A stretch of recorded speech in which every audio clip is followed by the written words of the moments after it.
Good evening. I hope everyone had a nice Thanksgiving holiday. Oh, look at that. It's on the screen. Good. So tonight we're going to go through the proposed preliminary budget for the coming school year, 23-24. Again, proposed preliminary. We're following the guidelines or the timeline for, I went the wrong way, for Act 1. So again, you probably hear me say a few times throughout tonight, we're looking at some checkbox items here so we can stay on schedule. Drop that down there. So look, our agenda, we're going to go through that timeline that I just mentioned. Challenges in preparing the budget, which might be a slide a number of you have seen before because they're typically the same this time of year. We'll go through the expense and the revenue sides of the ledger, at least how they look in our extended forecast, which is what this preliminary budget is based on, and then of course, next steps. So the budget timeline. So we're doing the proposed preliminary budget presentation tonight to be adopted by the board at the board meeting on January the 23rd. The two steps prior to that, obviously public inspection, available for public inspection, and notices in the papers and such, those are required by law that we do them 20 days and 10 days ahead of that adoption, respectively. Following that, we will also put out our intent, which again is another notice, to submit to PDE for referendum exceptions. We'll do that filing for those exceptions. We'll report back, of course, what that is in committee. We're looking, at least as it's scheduled now, we're looking to present the proposed final budget and its adoption at the work session meeting in April on the 17th. And then, of course, with the anticipation of having, or the goal to having the final budget adopted on May the 22nd at that meeting, and the purpose of having the proposed final budget adopted at the April 17th is we have to have it has to be done 30 days ahead of the final budget. Note that the final budget can be changed any time until you adopt it. So once we do the proposed final, we can still make changes to it as we go forward. So the challenges are always the challenges of doing it this time of year is we don't have a lot of operating data. We're 4 months into the fiscal year, 2 months into the operating year, with the students in school. To see really how the 22-23 budget is taking traction. While we go through that in committee and we're seeing most line items are marrying up pretty well with the actual to budget, we're still early to see if that trend actually stays put. Also, the state likes to change things all the way up until midnight on June 30th, sometimes beyond that, so that's always something to consider, but we'll keep an eye on. I think the new governor has said he'll be putting his budget out in March this year, or his proposed budget in March, of course, which won't be anywhere close to what the actual is, but we will keep an eye on that as well. So now let's take a quick look at the major items on the expenditure side, the changes. Again, most of the changes that we look here in our forecast model are done formulaically. The groundwork will start to get done in my office when I leave here tonight, actually before that, but we'll start hitting all the departments and the buildings and such when we return from the Christmas break, and start really sharpening our pencils then. But as usual, the wages, the personnel costs account for about 70% of the total budget. We're looking at just organic growth on the expense side of almost $2 million, a little bit under that, just for normal wage increases and step movement through the salary plan. About $1.5 million of that is on professional wages. A little under $500,000 of that is on support. Formulaically, we've added in some additional personnel, about $350,000 on the professional, about 317 on the support side. Again, that's done formulaically. I believe that Mrs. Lease and her team will be going out. They usually do that in the January, February timeframe to see what the actual building needs, and then all of that gets recalculated. Then we go down to item number 2 there, taxes and benefits. Obviously, the biggest contributor there is, as it always is the PSERS retirement contribution. The state did increase that contribution that the district has to pay from 35.26% of total wages to 36.12. Doesn't seem like a big chunk, but when you apply it on a $70+ million line item, it gets big. So overall, that would add about $1.6 million to the budget. Then also looking at our health benefits, that's going to add another $500,000. At least that's what I'm looking at right now. That's about a 3.3% increase over what we have in the budget currently for 22-23. That is the trend pre-COVID, so we're still watching what post-COVID trend is. That number may change, but we'll keep an eye on that as well, as I said in committee. Also payroll taxes, again, with the increase in the wages, you get an increase in the payroll taxes, so that follows suit. Items that are non-personnel related, again, a lot of these are formulaically done either based on inflationary increases, although some are based on contractual commitments.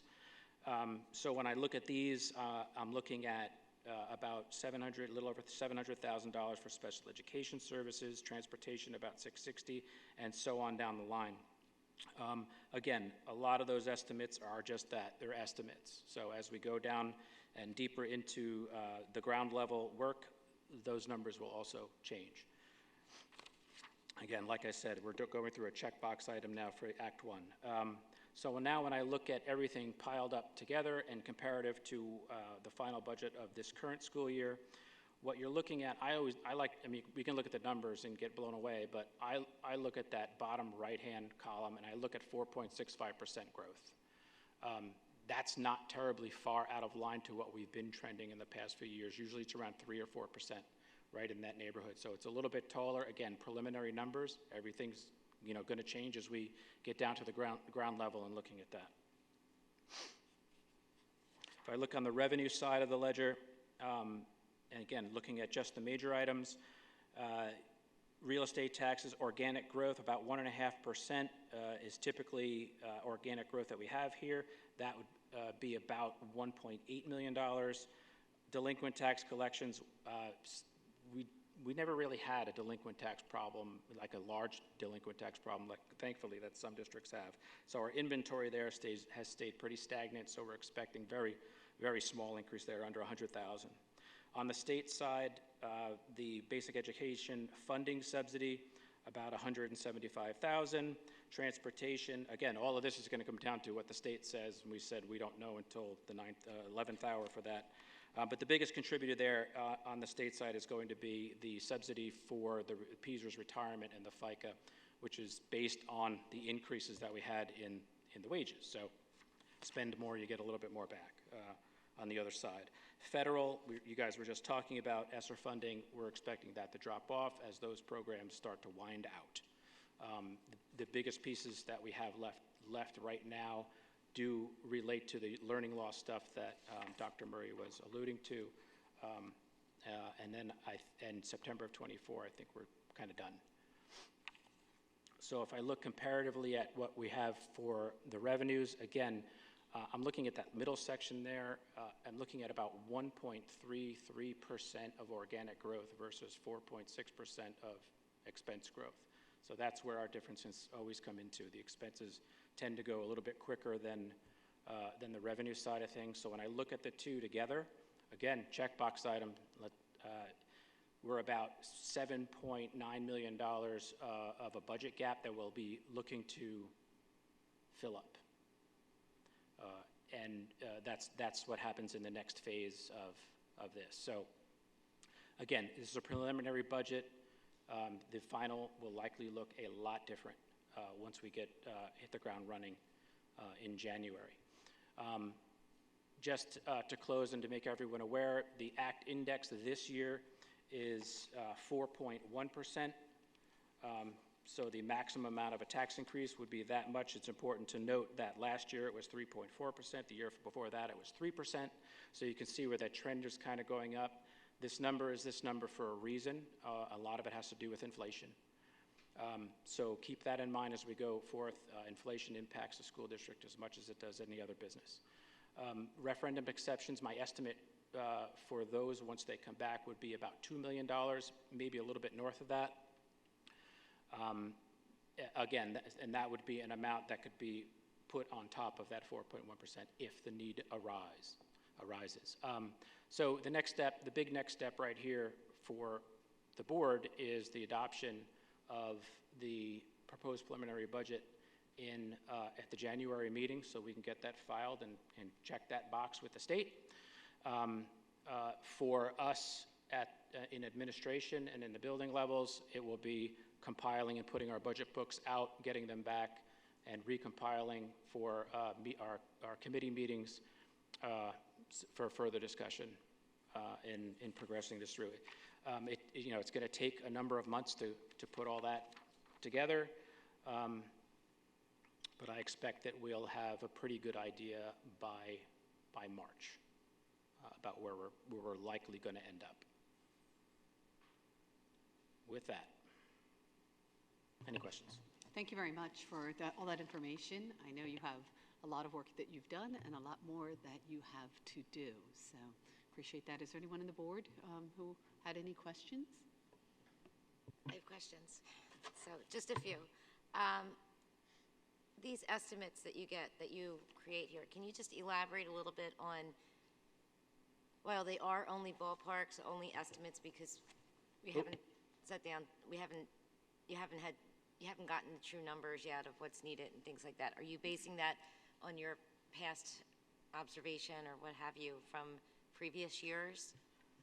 Yeah, much of it is done on estimates. So there are some trends that we follow that we see. But a lot of it's going to come down to, as we said before, 70% of the total budget is personnel costs. So it depends on what happens there. I'm not sure what's going to happen. I'm not sure, how many positions will need to be added, if any. I don't know that either. But all those things will come out in the wash, likely in the February timeframe when Mrs. Leese and Mr. Rizzo and Dr. Murray and Dr. Giambattista begin talking about that together. So that would be really the time-sensitive stuff that those guys will do and then share that information with you, which you will bring to the Finance Committee and will then come here. Correct. So I just want to go on record saying that we need to go through this budget as a committee line by line. And I have asked the chair of the Finance Committee and then Mr. Fink at the last Finance Committee meeting. I've asked the chair twice, and at the last Finance Committee meeting, I also asked, and now I just want it to really be on record and document it. I want the Finance Committee to be able to see the constants, that 70% that doesn't change, right? I get that doesn't change. We need to see it as a committee. We need to take this budget in chunks so that we can do that and do it effectively and do our due diligence. So when we get to the end, we're all in it together. We're all there together. We understand where the number is coming from, and we've gone through all of that. So if we could look at those pieces of the budget that are constant, that are not going to change, if we could look at those in January, and then as in February we get closer to those more time-sensitive pieces when we're looking at backfilling retirees or looking at new hires, we'll be able to have a fresh perspective, a fresh mind to look at those without being overwhelmed by this massive whole budget, because we've already looked at the constants, the things that aren't going to change. So I just formally want to request that we have that opportunity in January at the Finance Committee meeting to be able to review the constants, the things that aren't going to change. And I want to say thanks in advance for all that work you're going to do to get that number way down. Thank you. Any other board comment?